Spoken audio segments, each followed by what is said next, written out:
Bonjour tout le monde, bienvenue à Golden Record, une autre capsule reliée à un logiciel tierce avec Power BI. On va parler de Measure Keller aujourd'hui avec Carl. Carl, ça va bien? Oui, ça va bien, toi? Yes, yes, ça va super bien. Ça fait un petit moment que j'ai entendu parler de Measure Keller, mais j'ai vraiment vu cet outil-là à plusieurs endroits popper dans mes vidéos puis mes channels que je regarde. Ça a l'air vraiment intéressant. En tout cas, j'ai vraiment hâte que tu nous en parles.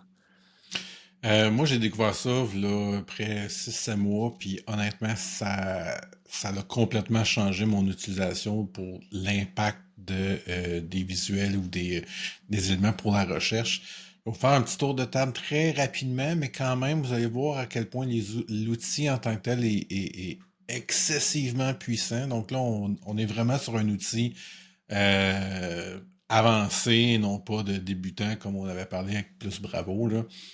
Donc, premièrement, on doit scanner, donc on doit ouvrir un modèle sémantique, on doit appuyer sur Run pour qu'il fasse l'exécution de toute l'analyse du vertipack en arrière et de tous les éléments. Puis une fois que l'analyse est faite, ben, on va avoir justement tous les éléments qui composent notre modèle relationnel, notre modèle sémantique en fait, avec aussi la grosseur de nos colonnes. Là, on peut voir que par défaut, on est trié en mode, dans le fond, on voit le statut par défaut, donc on voit les éléments qui sont utilisés. Donc on voit juste qu'est-ce qui est utilisé dans notre rapport. Mais plus bas, on voit en jaune tous les éléments qui sont pas utilisés, ou en fait qui sont utilisés par des choses qui ne sont pas utilisées. Donc dans ce cas-ci, on voit que la colonne first name est utilisée, mais est utilisée par quelque chose qui en fait n'est pas vraiment utilisé. Donc first name est utilisé par la colonne qui s'appelle full name, mais full name n'est pas utilisé. Donc ça nous permet rapidement de voir qu'est-ce qui ne mérite pas de faire la cote de notre rapport, donc on pourrait éliminer ces éléments-là. Donc on voit ça, il y en a plein qui sont inutilisés, on en a encore plein d'autres qui sont même pas utilisés du tout, donc les emails, les compagnies, donc on pourrait carrément les éliminer. Fait que ça, c'est intéressant, mais un point encore plus intéressant, c'est que quand on voit les éléments qui sont utilisés, ben, on peut simplement, mettons, on prend country ici, on va être capable de voir dans quoi ils sont utilisés. Donc, je viens d'ouvrir country, on voit ma colonne de pays est utilisée, dans une hiérarchie, euh, mais aussi dans des visuels. Fait qu'on voit, j'ai des visuels ici, des slicers, où est-ce que ça va être utilisé. On voit dans quel slicer, on voit aussi dans quelle page. Donc là, on voit que j'ai 4 pages qui sont utilisées et toutes des pages différentes avec le même visuel. Fait que c'est très, très, très facile de trouver à quel point c'est utilisé, à quel point c'est bien fait à ce niveau-là. Même chose, product cost est utilisé dans total cost. On pourrait faire la même chose, donc on pourrait aller voir après ça total cost, dans quoi c'est utilisé. Dans total profit ici. Fait qu'on est capable vraiment de voir tout le parentage à ce niveau-là. Moi, je trouve que c'est génial d'être capable d'avoir ce détail-là dans Ouais. un outil tiers, là. Ouais, puis tu sais, c'est pas quelque chose qu'on a facilement avec juste Power BI aussi, là. Tu sais, c'est au moment que ton modèle est publié dans le service, puis tu as un rapport qui est dans le service, la seule chose que Power BI te donne, c'est que tu sais, ce dataset-là est utilisé dans ces trois rapports-là. Mais tu sais pas, Ouais, tu c'est sais ça. rien de plus, là. Fait que tu sais, Fait que c'est ça, il nous détaille la source, il nous détaille le nom des pages, puis même ce qui est intéressant, c'est qu'on peut faire une recherche rendue là par page. Donc là, on peut faire une recherche par nom de colonne, par type, par source, par statut, mais on peut aussi, dans ce cas-ci, table et page. Donc je pourrais dire, Montre-moi tout ce qui se trouve à être dans la page qui s'appelle étape 4. Et voici la composition de ma page étape 4. Donc, j'ai un champ date qui est utilisé en tant que calendrier dans ma page avec un slicer. J'ai un autre, un visuel qui utilise le subcategory name.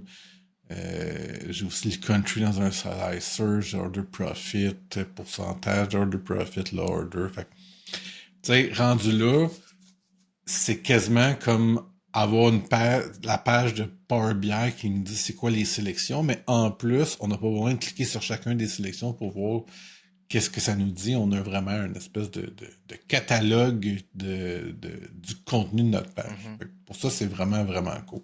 Puis, tu sais, je vois que tu es capable d'exporter en Excel, mettons, on dirait, là. Fait que, tu sais, j'imagine, si tu veux mettre des filtres ou, tu sais, faire des trucs, tu pourrais t'ajouter des colonnes ou...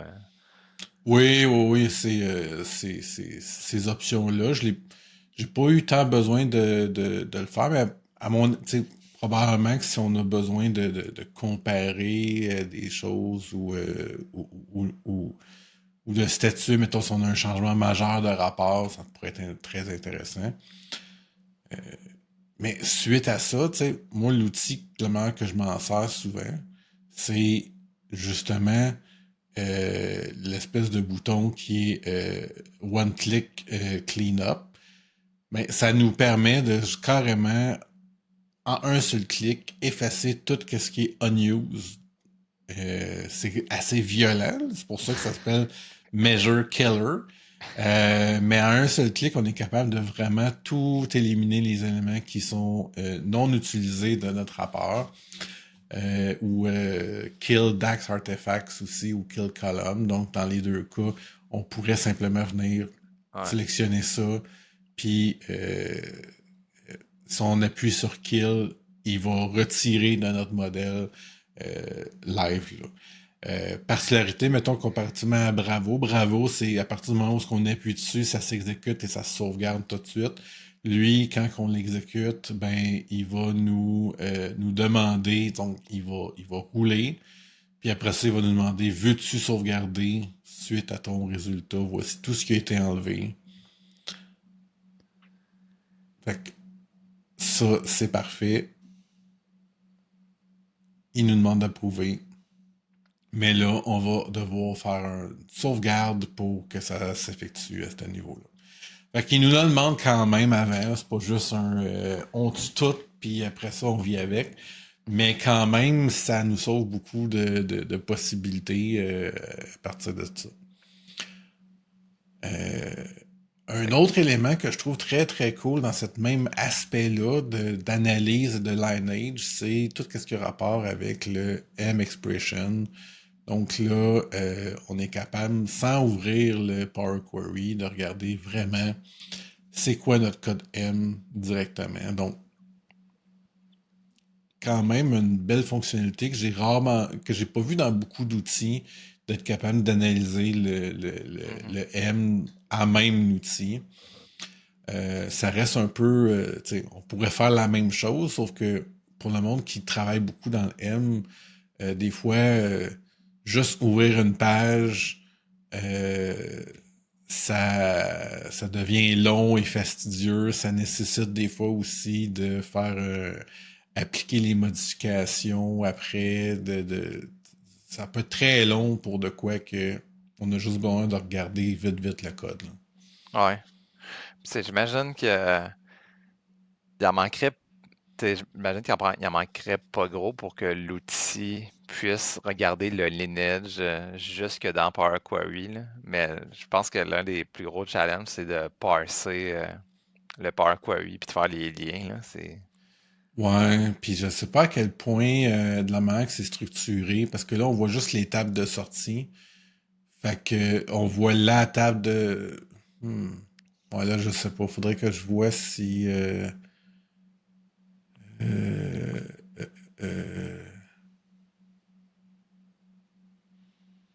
ok. Mais Ouais, moi, je sais pas. Tu sais, si on a des merges, des choses comme ça, je pense qu'on voit ouais. juste le code de la table de sortie, non pas le code au complet, là. Hmm. Ouais, Mais quand même, ah ouais, c'est un c'est bon début. pratique. Ouais, c'est ça. Déjà de l'avoir.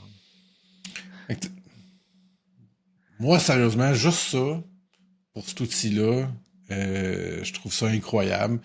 Euh, il y a plein d'autres fonctionnalités qui existent dessus. Là. J'ai pas encore fait le Hmm. tour de tout l'outil, mais cette portion-là me suffit quasiment dans le sens que j'ai pas tant besoin d'explorer le reste tellement que ça fait 80% du travail que j'ai besoin.